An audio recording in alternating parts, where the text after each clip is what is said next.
அடுத்த கட்டமாக சட்டத்துறைக்கு அடுத்த கட்டமாக சட்டத்துறையோடைய பதிலுரை போயிடலாம். மாண்புமிகு பேரவைத் தலைவர் அவர்களே, மக்களாட்சி முறையின் அடிப்படையே சட்டத்தின் ஆட்சி, ரூல் ஆஃப் லா என்றால் மிகையாகாது. சட்டங்கள் செம்மையாக இருந்தால் ஆட்சியும் அவ்வாறு இருக்கும் எனலாம். அதுபோல ஆட்சி செம்மையாக இருக்கும் என சட்டங்கள் செம்மையாக இருக்கும் எனலாம். அந்த வகையில் சட்டத்தின் படியாக நேர்மையான திறமையான ஒரு ஆட்சியை விரும்பும் மக்களின் உள்ளார்ந்த எண்ணங்களை பிரதிபலிக்கும் அவற்றை நிறைவேற்றும் ஆட்சியாக இருந்து வருகிறது மாண்புமிகு முதல்வர் அண்ணன் விஜய் அவர்களின் தலைமையிலான அரசு. மாண்புமிகு பேரவைத் தலைவர் அவர்களே, அரசின் கொள்கை முடிவுகளுக்கும் சட்ட வடிவம் கொடுப்பதில் சட்டத்துறை plays essential and crucial role.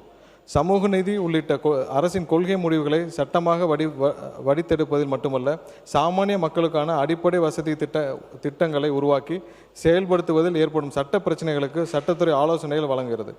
மாண்புமிகு பேரவைத் தலைவர் அவர்களே, கடந்த ஆட்சி காலத்தில் பிற துறைகளை போன்ற சட்டத்துறையும் கவனிப்பாரட்டு கிடந்தது. ஆனால் மாண்புமிகு முதல்வர் அண்ணன் விஜய் அவர்கள் பொறுப்பேற்ற பிறகு அரசின் அத்தனை துறைகளும் ஆலோசனைகளை வழங்கி சட்டத்துறையின் செயல்பாடுகள் சிறப்பாக அமைந்திருக்க வேண்டும் என மாண்புமிகு முதலமைச்சர் அவர்கள் எங்களுக்கு உத்தரவுகளையும் ஆலோசனைகளையும் வழங்கியுள்ளார். மேலும் நமது மாண்புமிகு முதலமைச்சர் அவர்கள் சட்டத்துறையின் செயல்பாடுகளை 29/7/2026 அன்று ஆய்வுகளை செய்தார். ஆய்வின் போது கல்வித்துறைக்கு தேவையான பணியிடங்களை மற்றும் உட்கட்டமைப்பு வசதிகள் என பல்வேறு கோரிக்கைகளை கேட்டறிந்து அவற்றை நிறைவேற்றிட ஆணை வழங்கினார். மாண்புமிகு முதலமைச்சர் அவர்களின் அந்த ஆணைகளை அறிவிப்புகளாக இந்த அவையில் என் உரையில் முடிவில் வெளியிட உள்ளேன். மாண்புமிகு பேரவைத் தலைவர்களே, தரமான சட்டக்கல்வியை வழங்குவதில் தலையாய பணி செய்வே அரசு சட்டக் கல்லூரிகள். தமிழ்நாட்டில் 15 அரசு சட்டக் கல்லூரிகள் உள்ளது. அதில் 5 ஆண்டுகள் அதாவது BA LLB படிப்பில் 9980 மாணவர்களும், 3 ஆண்டுகளுக்கான BA LLB படிப்பில் 7066 மாணவர்களும், 2 ஆண்டுகள் அதாவது LLM படிப்புகளில் 840 மாணவர்கள் என ஆக மொத்தம் 17,886 மாணவர்கள் சட்டக்கல்வியில் பயின்று வருகின்றனர். ஏழை எளிய மாணவர்கள் பயன்பெறும் வகையில் தேவைக்கேற்ப அரசு சட்டக் கல்லூரிகளின் எண்ணிக்கையை உயர்த்துவது அவசியமாகும். ஆனால் கடந்த ஆட்சி காலத்தில் புதிதாக ஒரே ஒரு சட்டக்கல்லூரி மட்டுமே துவங்கப்பட்டுள்ளது. அதே வேளையில் கடந்த ஆட்சி காலத்தில் 5 புதிய தனியார் சட்டக்கல்லூரிகள் துவங்க அனுமதி வழங்கப்பட்டன. அனுமதிக்கப்பட்ட அந்த 5 தனியார் சட்டக்கல்லூரியில் 3 கல்லூரிகள் சரியான முறைகேடு காரணமாக தற்பொழுது அவர்கள் மீதான நடவடிக்கை எடுக்கப்பட்டு சீரியஸ் வயலேஷன் காரணமாக அந்த 3 சட்டக்கல்லூரியின் அங்கீகாரத்தை நிறுத்தி வைக்கப்பட்டுள்ளது இந்த அரசு வந்த பிறகு. மாணவர்களின் நலன்களை மீட்டு தருவதற்காக வேறு சில மாற்று வேறுபாடுகளையும் செய்ய முன்வந்துள்ளது. மேலும் கடந்த ஆட்சி காலத்தில் அரசு சட்டக் கல்லூரி மாணவர்கள் சேர்க்கையில் கூடுதலாக உருவாக்கப்பட்ட 1440 இடங்கள் மட்டுமே கூடுதலாக உருவாக்கப்பட்டது. 18 புதிய உதவி பேராசிரியர் நியமனங்கள் மட்டுமே உருவாக்கப்பட்டுள்ளது. உட்கட்டமைப்பு வசதிகள் குறித்து எந்த ஆய்வும் மேற்கொள்ளப்படவில்லை. பெரிய அளவில் பணிகள் ஏதும் செய்யப்படவில்லை. டீச்சிங் மற்றும் நான் டீச்சிங் ஸ்டாஃப்ஸ் பிரச்சனைகள் கண்டுகொள்ளப்படவில்லை. எந்த முயற்சிகளும் எடுக்கப்படவில்லை, தீர்க்கப்படவில்லை. இப்பேரவையின் நேரத்தில் அருமை கருதி அவற்றை நான் அடுத்த கட்டமாக மாண்புமிகு பேரவைத் தலைவர்களே, தமிழகத்தின் அனைத்து தரப்பு மாணவர்களுக்கும் தரமான சட்டக்கல்வி பயில வழிவகை செய்யும் வகையில் தலைநகர் சென்னையில் இயங்கி வரும் சீர்மிகு பள்ளிக்கு இணையாக தரத்தில் தமிழகத்தில் தென்பகுதி மாணவர்களுக்கு பயன்பெறும் வகையில் மதுரையில் புதிய சிறப்பு அரசு சட்டக்கல்லூரி தொடங்க மாண்புமிகு வெற்றி தலைவர் அண்ணன் விஜய் அவர்களின் உத்தரவுக்கு இணங்க விரைவாக நடவடிக்கை எடுக்கப்பட்டு வருகிறது. மாண்புமிகு பேரவைத் தலைவர் அவர்களே,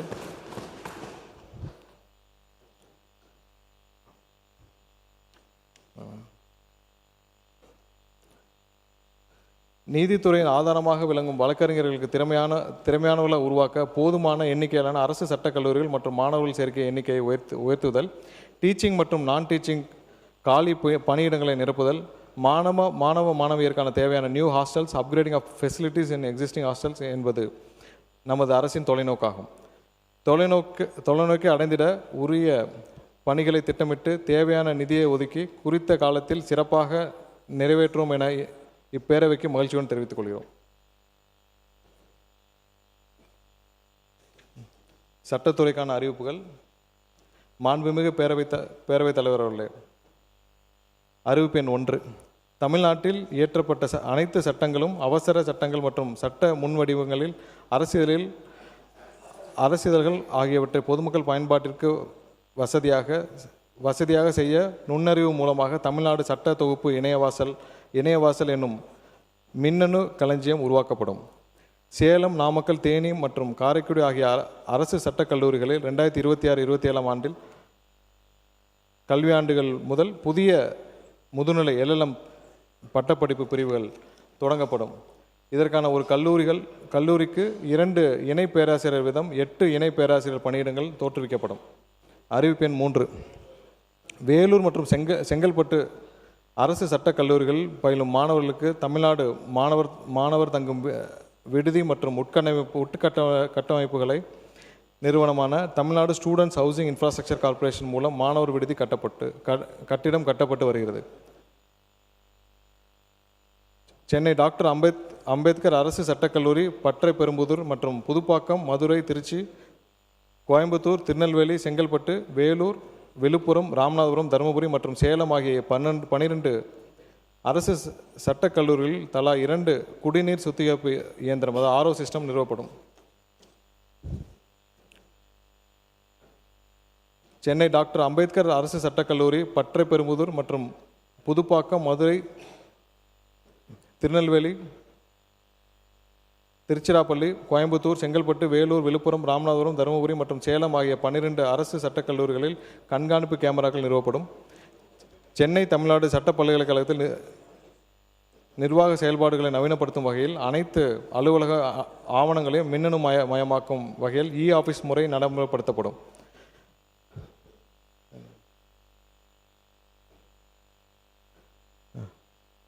தமிழ்நாடு டாக்டர் அம்பேத்கர் சட்ட பல்கலைக்கழக பெருங்குடி வளாகத்தில் செயல்படும் அரசு சீர்மிகு சட்டப்பள்ளி மாணவியர்கள் பயன்பெறும் வகையில் தமிழ்நாடு மாணவர் தங்கும் விடுதி மற்றும் உட்கட்டமைப்பு நிறுவனம் மூலம் கூடுதல் விடுதி கட்டடம் கட்டப்படும். தமிழ்நாடு டாக்டர் அம்பேத்கர் சட்ட பல்கலைக்கழகத்தில் தேர்வு நிர்வாகத்தை நவீனப்படுத்தும் வகையில் விடைத்தாள் மதிப்பீடும் விரைவாகவும் துல்லியமாகவும் மேற்கொள்ள முழுமையான தேர்வு end-to-end எக்ஸாமினேஷன் ஆட்டோமேஷன் மற்றும் இணைய வழி மதிப்பீடு ஆன்லைன் வேல்யூவேஷன் அமைப்பு செயல்படுத்தப்படும்.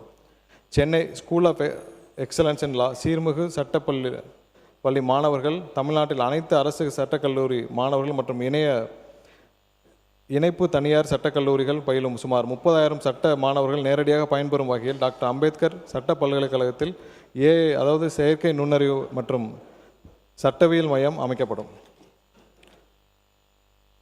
தமிழ்நாடு டாக்டர் அம்பேத்கர் சட்ட பல்கலைக்கழக நூலக வளாகம் மேம்படுத்தும் வகையில் பல்கலைக்கழக நூலகத்திற்கு புதிய சட்ட புத்தகம் மற்றும் மின்னணு தகவல் வளங்கள் கொள்முதல் செய்யப்படும்.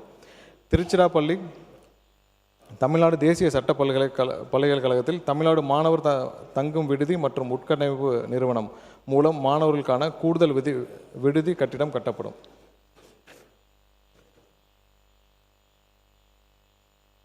இன்னும் சிறைத்துறை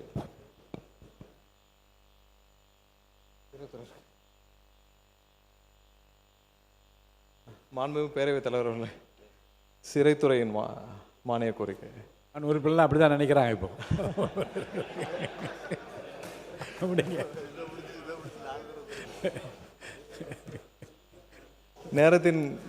நேரத்தை கருத்தில் கொண்டு நேரடியாக அறிவிப்புகள் செல்கிறேன்.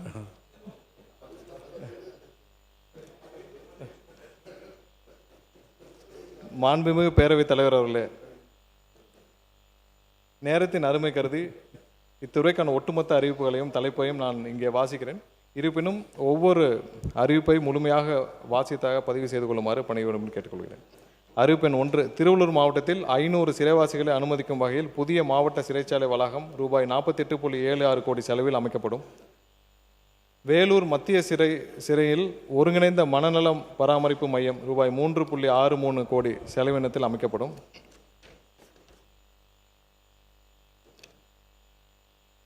சிறைவாசிகள் பார்வையாளர்கள் சந்திப்பு மற்றும் காத்திருப்பு அறைகள் ரூபாய் 3 கோடி செலவினத்தில் மேம்படுத்தப்படும். சென்னை மத்திய சிறையில் தொழிற்பயிற்சி நிறுவனம் ஐடிஐ தொழிற்பயிற்சி நிறுவனம் ரூபாய் 8 கோடி செலவினத்தில் அமைக்கப்படும்.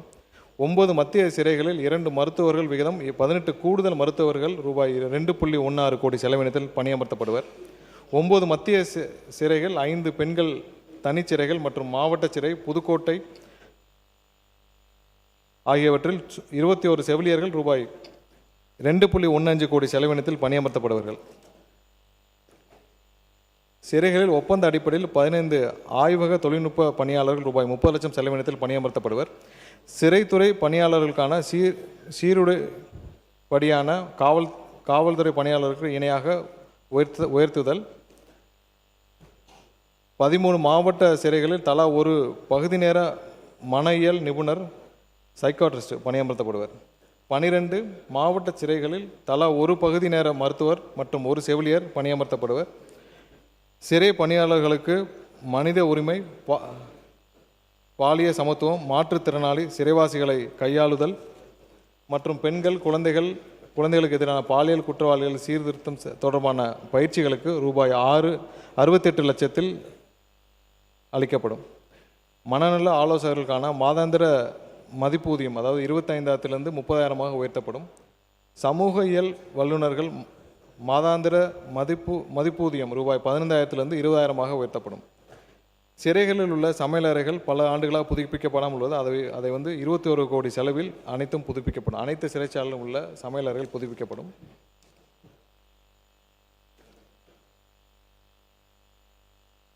மின்னணு தொழில்நுட்பத்துடன் கூடிய 180 நடைபேசி கருவிகள் ரூபாய் 1.6 கோடி செலவினத்தில் கொள்முதல் செய்யப்படும். சிறைகளுக்கு 45 கனரக செலவு இயந்திரம் ரூபாய் 6.5 கோடி செலவில் கொள்முதல் செய்யப்படும். 9 மத்திய சிறைகள் மற்றும் 5 பெண்கள் சிறைக்கான சிறப்பு சிறைகளில் 30 குடிநீர் சுத்திகரிப்பு சாதனங்கள் அதாவது RO இயந்திரங்கள் 3 கோடி செலவில் ஏற்படுத்தப்படும்.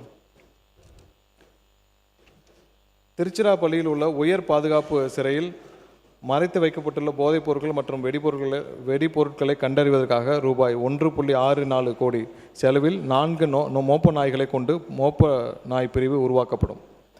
7 மாவட்ட சிறைகளில் போதை பழக்கத்தை மீட்பு மையங்கள் அதாவது அடிகேஷன் சென்டர்ஸ் 65 லட்சம் செலவில் நிறுவப்படும். அனைத்து சிறைகளிலும் கூடுதலாக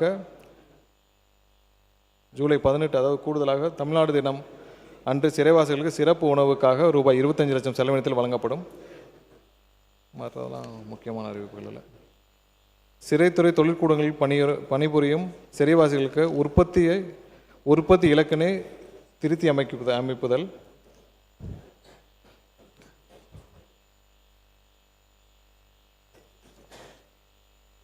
சிறைவாசிகளின் குற்றச் செயல்களால் பாதிக்கப்படுவோர் மற்றும் அவர்களின் குடும்பத்தினருக்கு உரிய மற்றும் போதுமான நிதியுதவி கிடைப்பதை உறுதி செய்யும் வகையில் இழப்பீட்டு நிதியிலிருந்து வழங்கப்படும் இழப்பீட்டுத் தொகையை உச்சவரம்பினை கொலை குற்றத்தில் பாதிக்கப்பட்டவருக்கு ரூபாய் 50,000 1 லட்சமாகவும், தீவிர காயத்தால் பாதிக்கப்பட்டவருக்கு ரூபாய் 20,000 40,000 மற்றும் சிறு காயத்தால் பாதிக்கப்படுவதற்கு ரூபாய் 10,000 20,000 உயர்த்தப்படும்.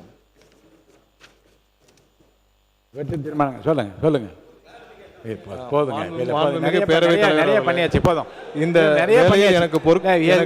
பொறுப்பாக அளிக்கப்பட்டுள்ள துறைகள் தொடர்பாக அவ்வப்போது தேவையான ஆணைகளையும் சிறப்பான வழிகாட்டுதல்களையும் வழங்கி வரும் மாண்புமிகு முதலமைச்சர் அவர்களுக்கு எனது நெஞ்சார்ந்த நன்றியை தெரிவித்துக் கொள்கிறேன். மேலும் திருப்பரங்குன்றம் தொகுதி மக்களுக்கு இன்னைக்கு நிறைய வாய்ப்பு கொடுத்து அமைச்சரவை தோழர்களுக்கும் என்னுடைய நன்றியை தெரிவித்துக் கொள்கிறேன். அமைச்சருக்கு மானிய கோரிக்கை தொடர்பான பணிகளிலும் துறை தொடர்பான செயல்பாடுகளும் சிறப்பான பங்களிப்பினை செய்து வரும் உள்துறை கூடுதல் செயலாளர் மணிவாசம் அவர்களுக்கும் சிறைத்துறை செயலாளர் நிறைய விளக்கம் சொல்லிட்டார். போதும் சந்தீப் ராய் அவர்களுக்கும் அவர்களுக்கும் எரிசக்தி துறையில் முதன்மை செயலாளர் திரு அனில் அவர்களுக்கும் தமிழ்நாடு மின்சார வாரியத்தின் தலைவர் திரு அருண்ராய் அவர்களுக்கும் இணை மேலாண் இயக்குனர் திருமதி மெர்ஷி ரம்யா அவர்களுக்கும் Tamil Nadu green energy corporation MD திரு ஸ்ரீதர் அவர்களுக்கும் TNPGCL MD திரு கோவிந்தராவ் அவர்களுக்கும் சட்டத்துறை செயலாளர் திருமதி சுமதி உள்ளிட்ட உயர் அலுவலர்கள் மற்றும் அனைத்து நிலைய அலுவலர்களுக்கும் எனது நன்றியினை தெரிவித்துக் கொள்கிறேன். விவாதம் முடிவுற்றது. இப்போது வாக்கெடுப்பு. மானிய கோரிக்கை எண் 53 சிறப்பு திட்ட செயலாக்குதல். எரிசக்தி துறை மானிய கோரி புதிய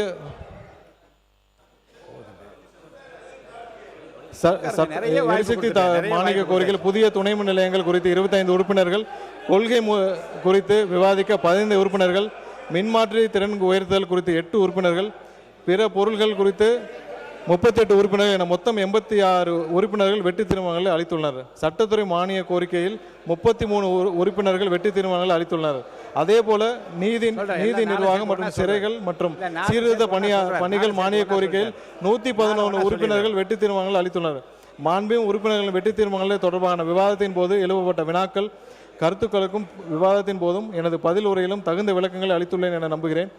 எனவே மாண்புமிகு உறுப்பினர்கள் அளித்துள்ள அனைத்து வெற்றி தீர்மானங்களும் திரும்ப பெற்று 4 மானிய கோரிக்கைகளையும் நிறைவேற்றி தருமாறு அன்புடன் கேட்டுக்கொள்கிறேன். நன்றி, வணக்கம்.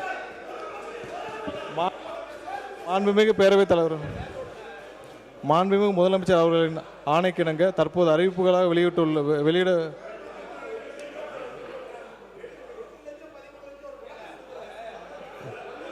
நேரத்தின் அருமை கருதி அறிவிப்புகள் தலைப்புகளை முடிஞ்சது.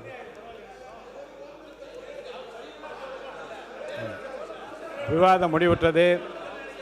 இப்போது வாக்கெடுப்பு. அருளுக்கு வந்து உட்காருங்க. அருளுக்கு வந்து எல்லாம் உட்காருங்க. இல்லை உட்காருங்க. நீங்களே யோசித்து பாருங்க. இல்லை உட்காருங்க. இல்லை ஒரு நிமிஷம் இல்லை, 30 செகண்ட் இல்லை. இல்லைங்க, நியாயம் இல்லை பாருங்க. இல்லைங்க உட்காருங்க.